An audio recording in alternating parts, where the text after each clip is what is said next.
Welcome parents and students to our Parent-Teacher Feedback Day, October 22nd, 2021.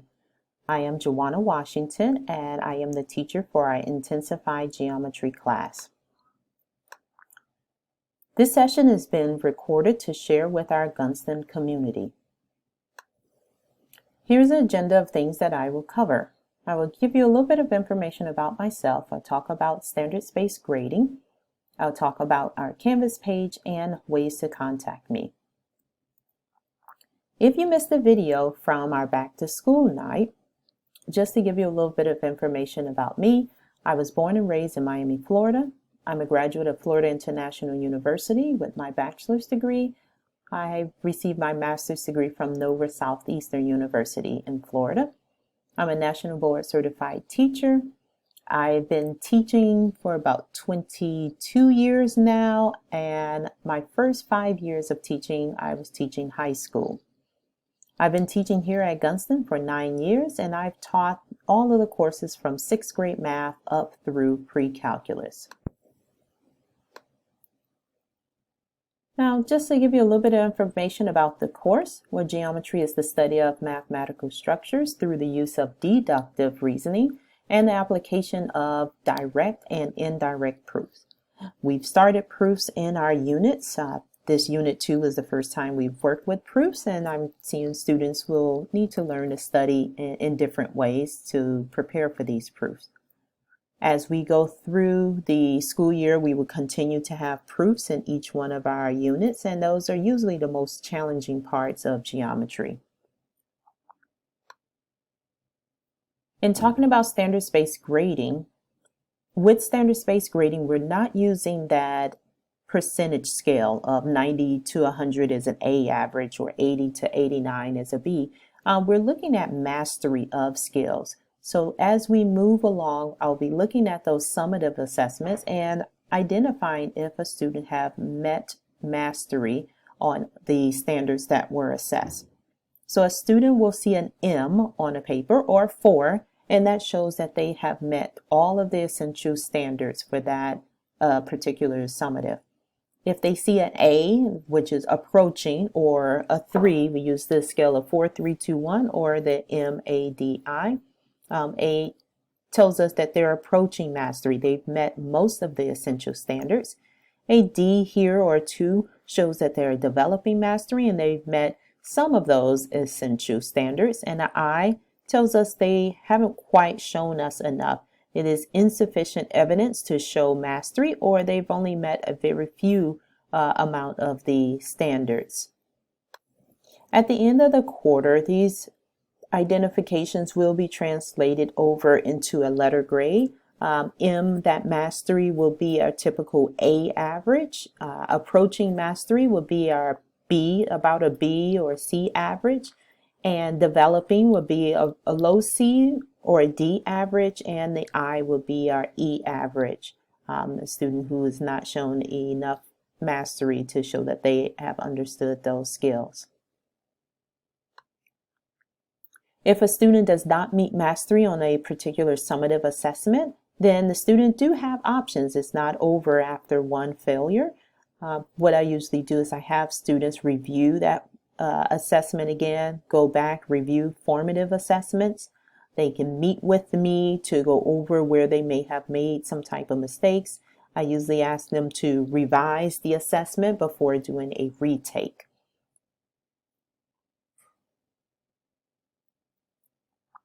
Here are some tips on how to be successful in this class. Well, each week we have certain assignments that we have given, and within the week of assignments, it is the student's responsibility to keep up with our warm-ups. We have warm-ups typically to review some of the concepts that were covered in a previous lesson or some things that they need to know ahead of time for the current lesson. We usually have guided notes. Those notes are always available on Canvas. It is up to the student to make sure they're keeping up with me and filling in those notes. We have some type of practice exercises, whether it be classwork done in the class or homework that is done outside the class. We usually have some type of quick quizzes where I check for understanding, and those will be considered summatives. Those quizzes usually come a day or two after we have learned the material and we've had time to practice. And then we have other summatives like our unit tests, another type of quiz that involves more than one concept, and projects. But the last two, number 4 and 5, those are the two indicators of how students' grades are calculated. These are the sections where I'm looking to see if the student has shown mastery. If they've not shown mastery, then we need to work on revisiting those concepts and making sure they understand. Now here is a brief overview of my Canvas homepage. So what it looks like when students log on to Canvas using a desktop computer. When students first move or log into our Canvas course, the first thing they see is the calendar for this month. And on this calendar, I have provided the links for those activities that will be completed for each day. This calendar is updated right before class to make sure those links are accessible to students. As you can see for this week, Monday we had a properties matching activity. We did some class work on some proofs, and they had homework to work on more angle proofs.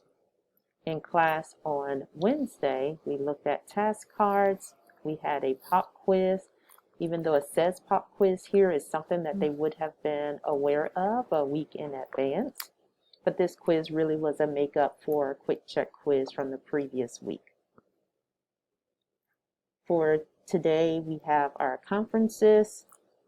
Next week, you can see on the calendar, we have a Unit 2 test, and students should be completing the study guide over the weekend to prepare for this Unit 2 test. As we look back, on the right side will be the things that need to be done, so that should show up on their to-do list. Next, I'm going to look at the grades here on a computer.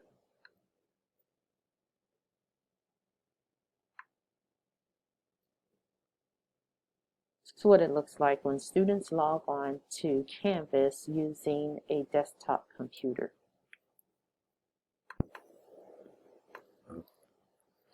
When checking grades on the computer, you would click the Grades tab, and this opens up the assignments for the quarter. It says Quarter 1, School Year 2022. And in this list, what you want to look for as a parent is this here status symbol. This will let us know if that assignment has been submitted or if it has not been submitted.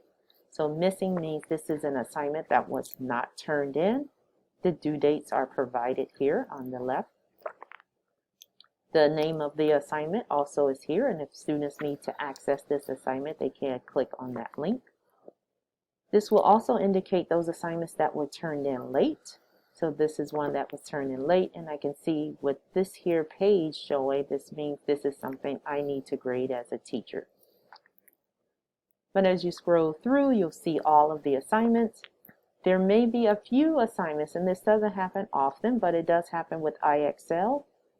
The student may have completed the IXL assignment on the website, but did not upload a screenshot of their work. But I was able to go in and see that they have completed, and in that case, I put down that they have completed this assignment, but it still will show missing because they have not uploaded a picture of their score. When they upload a picture of their score, it will turn into complete. So again, moving down, these are a lot of missing assignments we don't want to see missing. Late assignments just means that was turned in after the due date, but the check mark is what you're looking for. A check mark means that this is a completed assignment. And then here is a quiz. This is what a quiz looks like. Sometimes it does give you the score, but with our standards-based grading, we're really looking at the rubric. And I hit this little, looks like a clipboard here. When I click on that clipboard, it tells me the rubric of, has this student reached mastery? Are they approaching mastery? Are they developing mastery? Or is it insufficient right now?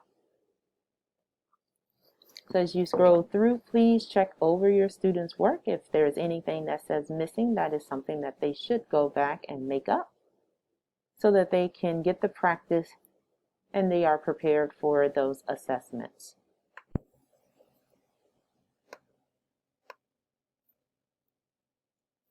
Okay, this is what it looks like when students log on their iPad. They would click on a link for the course, and again, it does start with the same calendar, same information, just looks a little different on the iPad, but it is the same information. Again, students can see the calendar with all of the dates and all of the assignments listed for those dates. Checking grades is the same. You will check this here button here. You will have to click on grades. When the student clicks on grades, the grades appear over on the left side. On their iPad, the summative assessments show up right at the top, the first one being the most recent one, our quick check quiz. Then we had a quiz on conditional statements, and then our Unit 1 test we took back in September. Those are the 3 assessments that will make up a student's grade. Students will see the rubric, and that will indicate if they have mastered this skill or have not. Our formative assessments are all of the classwork, homework, or in-class practice activities.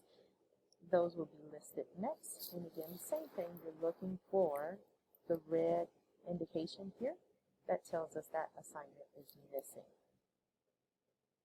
When a kid clicks on that, you'll see at the top it says not submitted here. And when it says not submitted, that means it was not turned in, and that's something that does need to be cleaned up. And then this assignment, this is something that was submitted. It says there in green it was submitted on October 12th. This is an assignment that is completed, and with our formative assessments, they're just incomplete, complete, or missing. Those are the options. So if the assignment is completed, I will have a check mark there. If it's something that a student needs to revise, it will say incomplete. You need to go back over it. And if they have not submitted anything, it will say missing. And that's all about our Canvas course. If you have any questions, please feel free in emailing me to ask, and I can answer those questions. Just to give you some information about when I may be available if students need some type of help, I am going to be staying after school on Thursdays from 2:25 to 3:10. That's our PM1. Or I can meet with students during lunch, but they will need to let me know in advance so that I can make sure my schedule is open. Again, if you have any questions or concern, please email me at joanna.washington@apsva.us. I should be able to get back to you within 48 hours to answer that question. If there are any other concerns, you can have your student talk to me. And this is Mrs. Washington just signing off, and I hope all of you have a wonderful day.